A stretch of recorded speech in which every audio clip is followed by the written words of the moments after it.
Hola, hola, soy Jimena de Alma by Jimena y hoy tengo un nuevo episodio en el que voy a continuar un poco con el tema de la semana pasada que hablamos sobre el abuso narcisista y cómo detectar si estoy en una relación con un narcisista. Quiero continuar hablando sobre el tema de relaciones tóxicas narcisistas, bueno, o con psicópatas.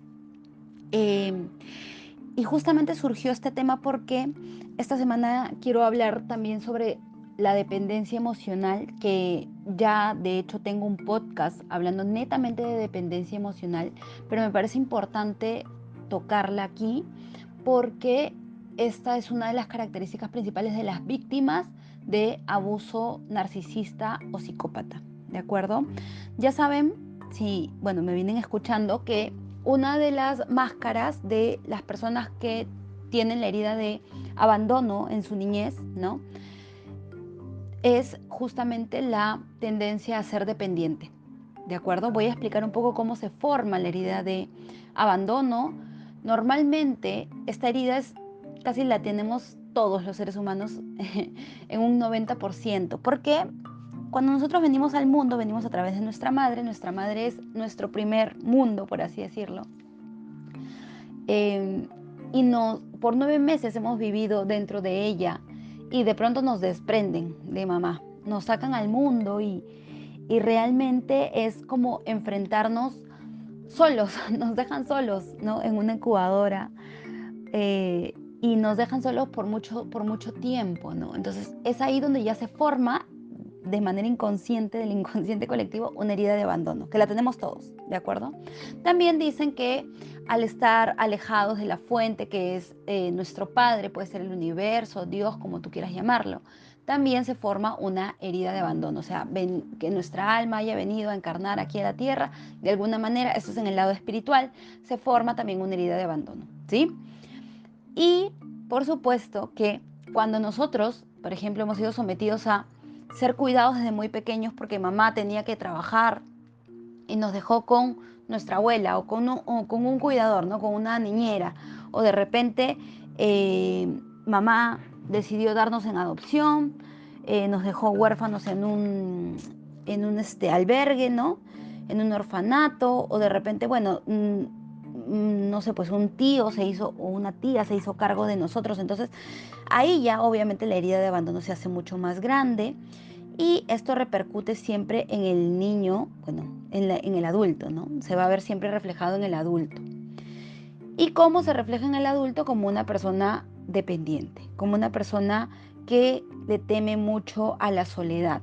Ahora, yo ya he explicado que la dependencia se puede ver de muchas formas. Se puede ver, por ejemplo, adicción a, soy dependiente a las drogas, dependiente al alcohol, dependiente al sexo, dependiente a la pornografía, dependiente a la comida, dependiente al cigarro, dependiente a los juegos de mesa, no sé, estoy dando ejemplos, ¿ok? Pero me hago dependiente y me cuesta soltar. Normalmente la persona dependiente de las personas, o sea, soy dependiente de mi pareja, soy dependiente, entonces también tengo algún otro vicio, ¿ok? Me cuesta soltar de repente soy dependiente del alcohol, o sea, hay que observar bien eso, ¿sí? Las tendencias siempre se van a ver en la adultez. La herida siempre se forma hasta los 8 o 9 años, máximo 8 años yo creo, ¿sí? Es importante, la herida de traición, por ejemplo, sí se forma a los 9 años, pero ya no voy a hablar de las heridas de la infancia porque yo ya he hecho podcast de cada herida, así que pueden ver más abajo en la segunda temporada de los podcasts Rico Existir, ahí está, justamente hablé sobre las 5 heridas de la infancia. Bueno, entonces quiero hablar un poco sobre el tema de dependencia porque sí me parece que se ve muy reflejado en el tema de las relaciones con psicópatas narcisistas, ¿de acuerdo? Y quiero hablar de esto porque, ¿por qué cuesta tanto trabajo dejar una relación abusiva, no? ¿Por qué si los maltratos y el dolor que estos ocasionan son más que evidentes, o sea, son muy fuertes, son muy grandes y la víctima es consciente muchas veces, ¿ok? Quien se encuentra inmerso en este tipo de situaciones literalmente no puede dejarla. Y aquí tenemos que pensar que seguramente, obviamente, yo creo que es totalmente real esto, que estás dentro de una relación con un psicópata o de parte de un con un psicópata o un narcisista, perdón, con un narcisista o con un abusador, integrado, ¿no? Con un psicópata integrado. Ahora, quiero aclarar algo. Todos los psicópatas son narcisistas, pero no todos los narcisistas son psicópatas, ¿de acuerdo? Eso hay que aclararlo. Yo la semana pasada, en el podcast anterior, hablé sobre las características. Hoy las voy a volver a mencionar por si no las recuerdas, para que las tengas en cuenta, pero sí quiero recordarte que es importante detectar a tiempo. Ahora, ¿qué pasa cuando yo ya estoy adentro y no puedo salir? ¿Sí? Eso es lo que justamente de lo que vamos a hablar hoy, que estamos tocando un poco del tema de la dependencia, ¿no? En cualquier caso, el abusador emplea técnicas de manipulación del más alto nivel y que inciden directamente en la química cerebral de la víctima, ¿no? Al grado de generarle una verdadera adicción, como si se tratara de una droga. Esto se logra a través de técnicas como la del refuerzo intermitente, que es la combinación de amor, halagos, cuidados, atenciones durante un tiempo sostenido que lleva a cabo el abusador, eh, alternándolos con abuso verbal, escenas de ira, indiferencia, no te ignora y el más absoluto silencio. Esto genera en la víctima un carrusel de emociones similar al de una montaña rusa. De ahí que quien esté sometido, el refuerzo intermitente de amor, odio y vuelta a empezar prácticamente, o sea, se empieza a enganchar, ¿no? Porque es como un carrusel de emociones. O sea, primero te amo, te doy todo el amor, te doy toda la atención, te doy todo mi amor y te sientes el ser humano más querido y luego te ignoro. Y luego, o sea, tienes esta tendencia a el silencio total. O sea, te castigan con indiferencia, ¿no? Incluso con abuso verbal, puede ser abuso físico también, ¿no? Y esto genera como que no soy suficiente en la víctima, no me siento merecedor, ¿sí? Y la víctima que tiene esta dependencia, ¿cómo huye de ahí? Entonces, a veces es como que yo lo digo porque mucha gente ha venido a mí con quiero salir de esta relación. ¿Cómo hago? ¿Cómo hago para salir? Yo muchas veces también eh, le he dado técnicas para poder tomar la decisión, le he empoderado a esta persona para que pueda tomar la decisión, recuperando su poder, conectando con su amor propio, conectando consigo misma, con su valor personal y todo para que pueda salir de esto. Pero a veces eso no es suficiente. Les puedes dar todas las herramientas a esta persona, pero ahorita te voy a seguir explicando por qué es tan complicado, ¿ok? Porque ya actúa como una droga. Es como, ¿cómo lo podría decir, no? Como el adicto. O el adicto, o sea, tú le puedes decir, ya, pero ya no consumas drogas. Pero el adicto, o sea, ya hay algo que la droga hace en su cerebro, como crear la serotonina, la dopamina, a nivel cerebral, ¿no? Estas hormonas que te causan la felicidad. Lo mismo sucede en el cerebro de una víctima de narcisista o psicópata. ¿De acuerdo? Entonces, por eso es que nunca debemos juzgar a alguien que sufre maltrato y no puede abandonar esta situación. ¿Por qué lo digo? Porque muchas veces en mis grupos hay personas que dicen, ay, pero quiérete. O sea, no basta con eso. A veces no es suficiente. Y hay que tener mucha compasión con esas personas, hay que tener paciencia. Hay que tener paciencia porque sí, puede ser agotador, puede ser muy agotador. De repente tienes un amigo, una amiga o tú mismo has pasado por esa situación y tú le dices a esa persona, ya, pero sal, pero ya no lo busques, pero ya no regreses. Y la persona sigue. Entonces hay que tener mucha paciencia y mucha compasión y mucho amor por ese ser humano, ¿de acuerdo? Porque la persona en el fondo está sufriendo. Entonces, se va a requerir de una gran toma de conciencia de lo que está viviendo la víctima, así como de técnicas especializadas y de una gran fuerza de voluntad para salir de esta situación de abuso. ¿Sí? Pero lo más importante es recordar que tú tienes el poder.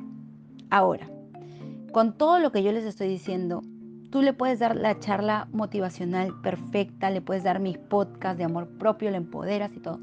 Pero ¿qué pasa si la persona sigue sin salir? ¿Qué pasa, no? ¿Qué hago? ¿Cómo hago, Jimena, para ayudarlo? Es importante, te voy a poner algunos ejemplos que hace el psicópata o el narcisista, ¿no? en estas situaciones? O sea, ¿qué hace para llenarte de amor, por así decirlo? Por ejemplo, ¿no? Te presta dinero o te da dinero para resolver una necesidad. Te cuida con devoción si te enfermas. Repara tu casa o tu coche, ¿no? Tu auto, lo que tú necesitas con esfuerzo y dedicación. Viaja cientos de kilómetros para verte.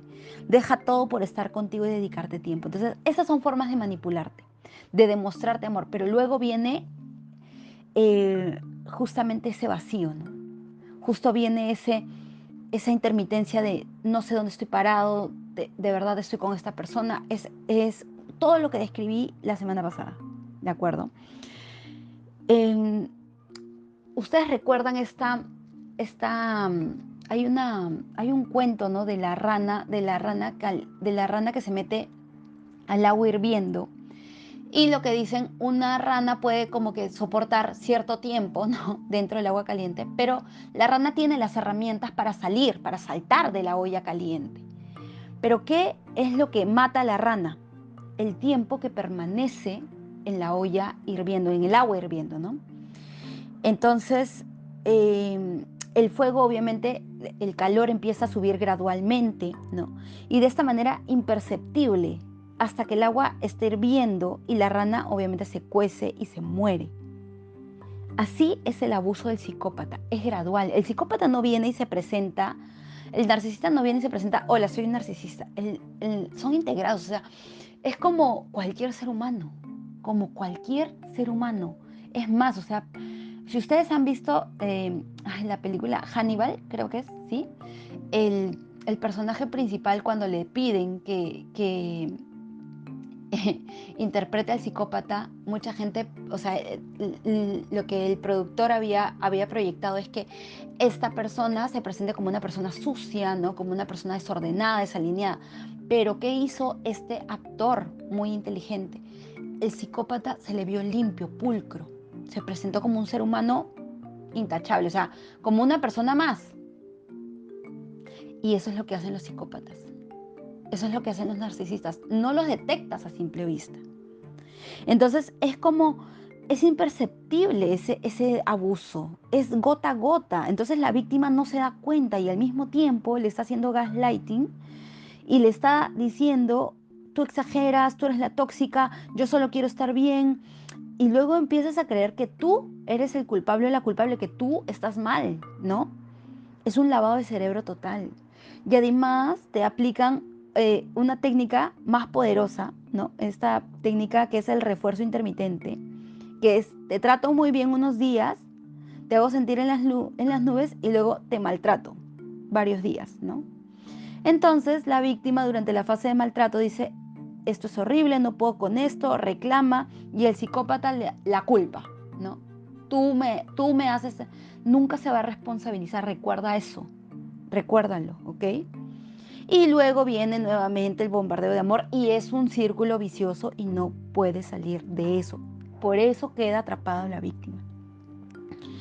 Y esto genera a nivel de química cerebral un vínculo traumático. Por eso es que las víctimas de abuso y maltrato difícilmente dejan al abusador. Difícilmente salen de eso. Es muy difícil salir de esa situación de maltrato porque hay un vínculo traumático, es decir, una dependencia a nivel químico cerebral. Cuando es psicópata, te está dando amor, atención, cuidados, te segrega serotonina, dopamina, oxitocina, lo que ama tu cerebro, esa felicidad que te da también el chocolate, el sexo y muchas cosas que dan placer, que generan placer, el dormir, o sea, ese tipo no. Entonces, lo que hace, tu cerebro se embriaga prácticamente de todos estos químicos, que son los del amor, ¿no? Los de la felicidad, los del bienestar. Y algo que confunde muchísimo a las víctimas de abuso psicopático y narcisista y que dificulta mucho que dejen estas relaciones, aunque sea muy evidente el maltrato, son estos actos de servicio, ¿no? Que acabo de mencionar. Todas estas buenas acciones que los psicópatas narcisistas, porque ya sabemos que hay hombres y mujeres, ¿sí? eh, están realizando por la víctima. Al principio de la relación hay como el bombardeo de amor donde te conquistan y hacen todo por ti, pero también intermitentemente a lo largo de la relación van a estar haciendo por la víctima grandes actos de servicio, ¿sí?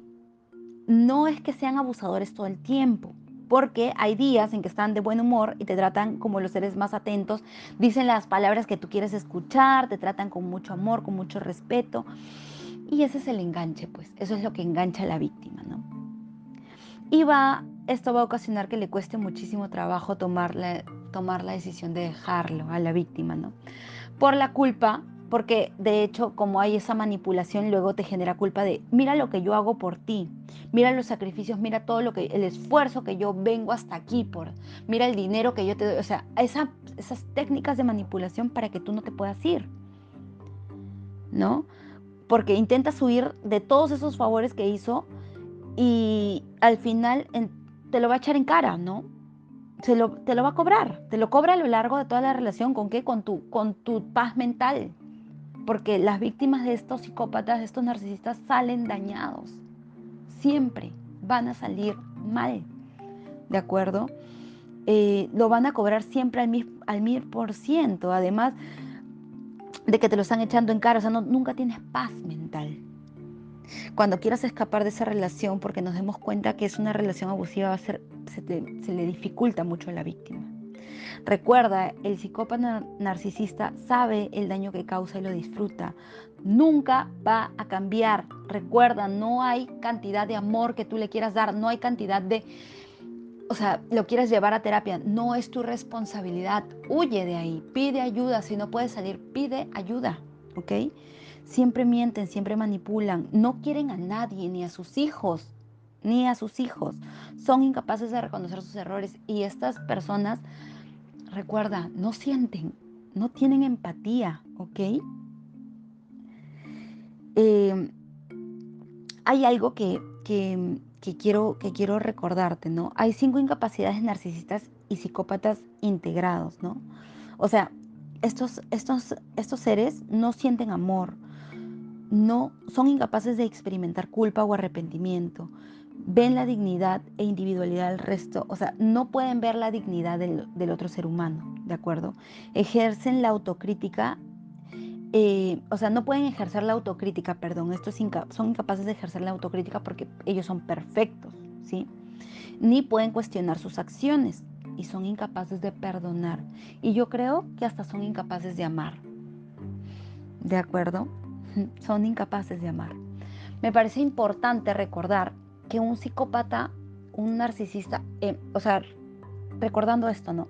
Utilizan muchas técnicas para manipularte y una de ellas es el sexo. A través del sexo, o sea, porque hay mucha química sexual, hay muy buena cama. Y también al otro ser humano le cuesta, bueno, a la víctima le cuesta salir de estos, de estos seres, ¿no? De este maltrato. Ahora, quiero recordarte algunas características, si estás dentro de esto, algunos rasgos. Ausencia total de empatía, primero. Son fríos y calculadores, no sienten culpa ni remordimiento, son seres distantes, superficiales, son manipuladores, ¿no? No tienen miedo, no les importa cruzar las líneas rojas, pasar los límites, son personas impulsivas, son personas mentirosas, tienen una necesidad irrefrenable de descargar la adrenalina. De ahí parte el tema de la química sexual, ¿ok? Eh, Muchas veces bueno, tienen un encanto personal, ¿sí? Su vida es aparentemente normal. Se relacionan en ocasiones de una manera cruel, haciendo daño consciente, recuerda, ¿sí? Tienen baja tolerancia a la frustración, ¿sí? No tienen alta autoestima, son narcisistas. Les encanta el poder, les encanta el control. Utilizan a las personas para cumplir sus metas, ¿sí? Culpan a los demás. Ahora, algunas personas no quieren saber si los psicópatas nacen o se hacen. Desde lo que yo he estado leyendo, desde lo que yo me he estado informando, eh, hay algunas personas que afirman, hay estudios de hecho, en realidad no hay estudios que afirmen esto, pero hay algunos estudios que han declarado que, por ejemplo, no hacen estudios con dos gemelos. Entonces, uno sí es psicópata y otro no. Entonces, ¿qué pasa ahí? ¿Qué puede haber sucedido, no? De hecho, tiene que ver mucho, mucho, mucho. Hay una charla en TED, está en inglés, pero no recuerdo el nombre de la persona, está en inglés, pero tiene subtítulos. Y la persona, el hombre es psicópata, ojo, es psicópata, y él cuenta que tiene todas las características, o sea, todas las características de un psicópata, solamente que, o sea, que es la corteza prefrontal, ¿ok? Porque desde ahí parte. Eh, y él cuenta que todo, o sea, que él puede haber sido un psicópata narcisista y tener todas las tendencias, pero que el ambiente en el que se crió, o sea, sus padres, ¿no? El ambiente familiar fue lo que evitó que él creciera con estas tendencias, estas conductas coercitivas, ¿no? Este comportamiento controlador, este comportamiento dañino y tóxico. Entonces, la corteza prefrontal desempeña el papel crítico porque desde aquí es donde se ven las acciones de las emociones y conductas humanas, desde aquí. Y se dice que el psicópata no lo tiene, pues, ¿no? Entonces, una persona con psicopatía no nace y tampoco se hace. Más bien, esto conlleva una mezcla de varios factores.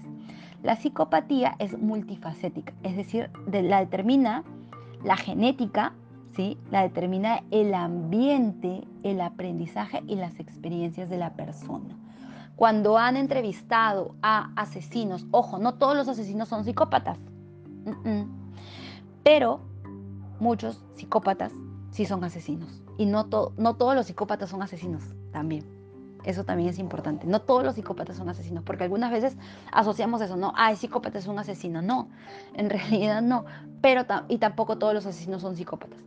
Cuando han entrevistado en algunas cárceles, no. Estos han sido en estudios en Estados Unidos, porque hicieron para identificar, ¿no? Hablaban de cómo estos asesinos que, bueno, cometieron, vamos a ponerle el error de quitarle la vida a una persona, ¿sí? Quiero llamarlo así, entre comillas, error. Puede haber sido, no sé, pues en algún momento de furia, de ira, no lo sé. ¿De acuerdo? No pienso justificar ese tipo de cosas ni me quiero entrometer en eso. Pero estas personas, o sea, hablaban de cómo habían dañado ellos a su familia, o sea, sí había un arrepentimiento, cómo habían dañado a la familia de la persona que habían asesinado. Todo, o sea, muchas veces se habían unido, se habían integrado más al tema de Dios, ¿no? Habían tomado conciencia, querían salir a la sociedad como nuevos seres humanos. El psicópata no sentía arrepentimiento, había burla, ¿ok? Decía que, o sea, mencionaban el tema de cómo estas personas le habían ayudado eh, a cumplir una meta, ¿no? O sea, habían sido personas que han usado a estos para llegar a un objetivo, ¿sí? Entonces tiene que ver, sí, la genética, pero a nivel genético, pero más que todo, ¿qué pesa más? El ambiente, el aprendizaje, las experiencias de la persona. ¿De acuerdo? Entonces, no quiero involucrarme tanto en este tema científico porque ustedes saben que yo no soy especialista en esto. Yo estoy hablando desde el tema de relaciones, de cómo le afecta a la víctima, porque para mí eso es lo más importante. Yo no soy psicóloga, ¿ok? Estas personas, es más, deben acudir, yo creo que con un psiquiatra. No me parece que ni siquiera un psicólogo debe tratarlos, sino más bien un psiquiatra, ¿no? Deben tener el apoyo de un médico. A mí lo que me interesa son las víctimas porque las víctimas muchas veces han llegado a mí y siempre trato de darles herramientas a todas las personas que llegan a mí para hacerlas conscientes. Para hacerlas conscientes, para hacerlas, sí, pues tomar conciencia, para hacerlas darse cuenta de en qué grado están, en qué nivel están. Cuando están al inicio, yo creo que es el momento de tomar la decisión de salir, ¿no? Si tú detectas esto a tiempo, si tú escuchaste mi episodio, gracias al universo, escuchaste este episodio antes de someterte a una relación y tú detectas rápidamente las banderas rojas y dices, ah, no, yo ya me di cuenta de que yo no me voy a meter a esto. Te felicito y estás a tiempo todavía de salir de eso. Pero si tú ya estás involucrado, yo la semana pasada lo dije, pidan ayuda. Pidan ayuda y pidan ayuda de un buen profesional, no de un profesional, no de cualquiera, ¿ok? No de cualquiera, porque esta persona tiene que ser una persona, eh, vi a una terapeuta que tiene especialización en psicopatía integrada y abuso emocional, ¿no? Y es psicóloga forense, o sea, ese tipo de perfiles tienen que ser, ¿de acuerdo? Que tenga especialidad en esto, ¿sí? No un terapeuta que justifique al otro, ay no, qué pobrecito, que las heridas de la infancia. No, eso no pasa, ¿ok? Yo nunca voy a justificar, por ejemplo, desde mi punto de vista, a una persona a un narcisista o un psicópata. Nunca, jamás. Yo puedo entender el lado de la víctima, eso siempre. De ese lado siempre voy a estar. Yo puedo entender de dónde vienen sus patrones, de dónde vienen los miedos, ¿no? De dónde vienen esas conductas, esos pensamientos, esas creencias. Todo eso yo te puedo ayudar, ¿ok? Si estás ahí. Pero justificar o trabajar desde el lado de, de este perfil psicópata narcisista, nunca. ¿Sí? Entonces, si tú estás ahí o de repente conoces a alguien que está viviendo esto, te pediría que le compartas este podcast. Y bueno, yo voy a recomendar a Natalia González porque me parece que es una terapeuta que tiene las herramientas suficientes para poderlos ayudar. Yo no he pasado por ella, pero he visto su contenido y me parece de alta calidad. Me parece que es una mujer que tiene las capacidades y tiene las herramientas para dárselas a una persona que está viviendo abuso psicópata narcisista. Les mando un súper abrazo, espero que este podcast los haya ayudado y hasta la próxima semana. Chao, chao.